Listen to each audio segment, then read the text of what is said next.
Kericuhan terjadi di tengah proses eksekusi lahan milik PT Kereta Api Indonesia di depan stasiun kereta api Sidoarjo, Jawa Timur. Sejumlah warga penghuni lahan berusaha melawan dan menghalangi proses eksekusi yang dilakukan jurusita Pengadilan Negeri Sidoarjo. Warga pun terlibat aksi saling dorong dengan anggota kepolisian yang berusaha mengamankan jalannya eksekusi. Warga berusaha melawan dan mempertahankan bangunan yang digunakan sebagai warung makan dan tempat tinggal. Sejumlah warga bahkan menolak keluar dan memilih bertahan di dalam bangunan yang akan dirobohkan. Saya itu tinggal di sini itu sudah lama, Bapak. Sewaktu tahun 90 saya buka wartel. Wartel nggak berjalan, saya buka warung. Gitu, Bapak. Terus? Ya sudah sampai sekarang ini gitu loh.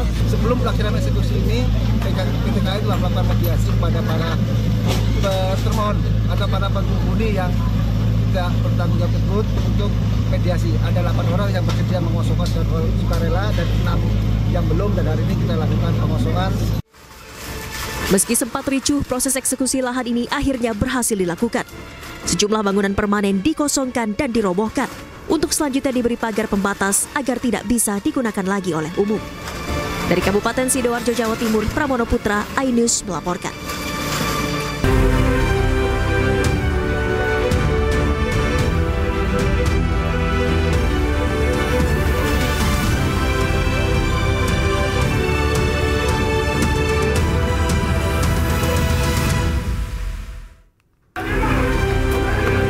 Aksi kejar-kejaran mewarnai penangkapan pencuri sekaligus pengguna narkoba.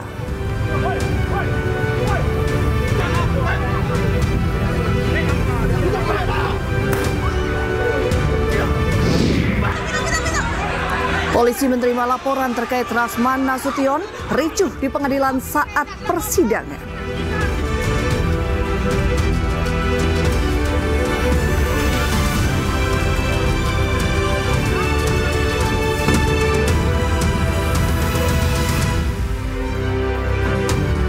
Halo, selamat malam pemirsa. Polisi terlibat kejar-kejaran saat meringkus residif pencuri HP di rumah seorang anggota TNI di Goa, Sulawesi Selatan. Tangkapan pelaku berlangsung dramatis lantaran pelaku berupaya meloloskan diri meski telah tertangkap. Bersama saya, Reni Arumsari. Inilah iNews Malam selengkapnya.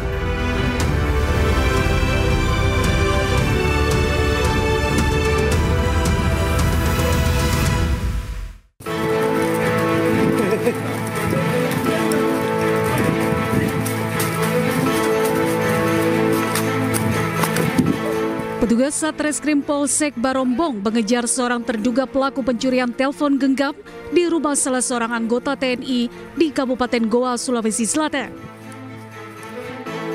Penangkapan pelaku berlangsung dramatis lantaran pelaku sempat berusaha kabur meski telah diamankan polisi. Pelaku Nasir alias Nando diringkus usai curi telepon genggam di rumah salah seorang anggota TNI. Dari tangan pelaku, polisi menyita barang bukti telepon genggam yang diduga hasil kejahatan. Ironisnya, pelaku merupakan residivis kasus yang sama yang baru selesai menjalani masa penahanan di rumah tahanan di Makassar. Untuk saat ini, pelaku sudah kita amankan, sudah dilakukan proses, dan ada beberapa setelah dilakukan interogasi, ada beberapa TKP, termasuk pencurian tabung gas, sedang kita kembangkan, dan sampai dengan saat ini untuk kita lakukan pengembangan untuk 480-nya.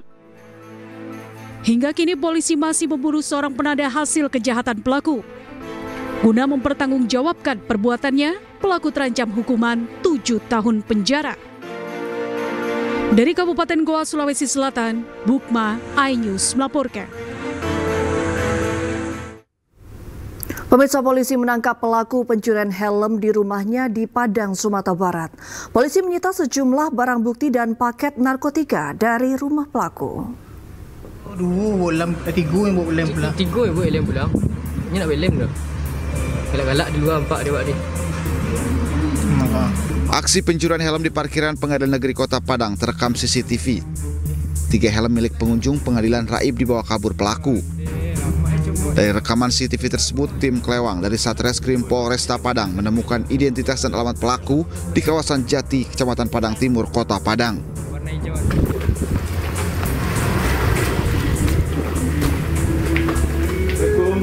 Polisi mendatangi alamat pelaku, namun saat akan ditangkap, pelaku sempat kabur.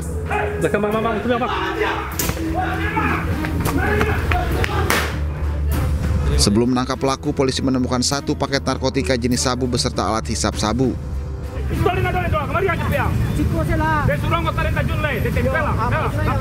Satu orang pelaku pun berhasil ditangkap petugas saat berusaha melarikan diri ke sungai Banjir Kanal di kawasan Padang Timur. Pelaku kemudian dibawa petugas untuk pemeriksaan lebih lanjut.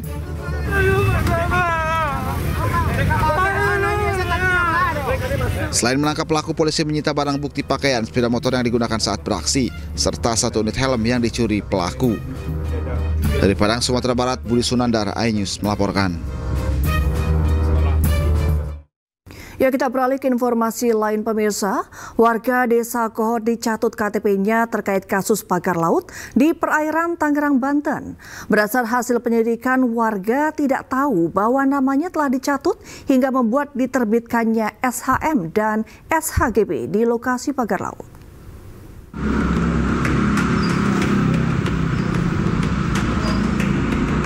Direktorat Tindak Pidana Umum Bareskrim Polri mengungkap sejumlah barang bukti yang disita usai menggeledah sejumlah tempat terkait kasus dugaan pemalsuan sertifikat hak guna bangunan dan sertifikat hak milik kawasan pagar laut di perairan Tangerang, Banten. Penggeledahan dilakukan Senin lalu di kantor Desa Kohot, rumah Kepala Desa Kohot Arsin bin Asip, dan rumah Sekretaris Desa Kohot Ujangkarta. Dalam penggeledahan, petugas menyita sejumlah barang bukti termasuk alat pemalsuan dokumen seperti printer, layar monitor, keyboard, stempel sekretariat Desa Kohot, serta sisa kertas dokumen untuk pengajuan sertifikat.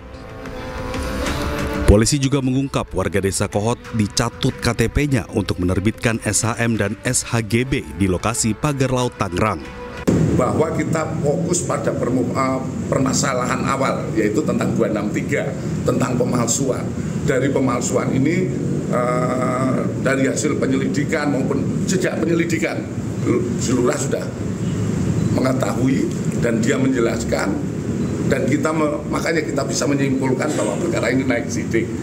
Dari hasil pemeriksaan yang sudah kita laksanakan terhadap beberapa warga, memang benar dipakai, dicatut namanya dengan meminta KTP, fotokopi KTP yang akhirnya dimunculkan dalam surat-surat ini.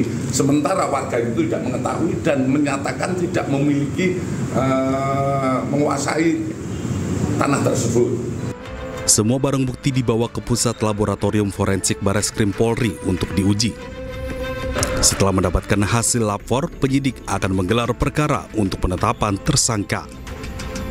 Tim Liputan iNews melaporkan.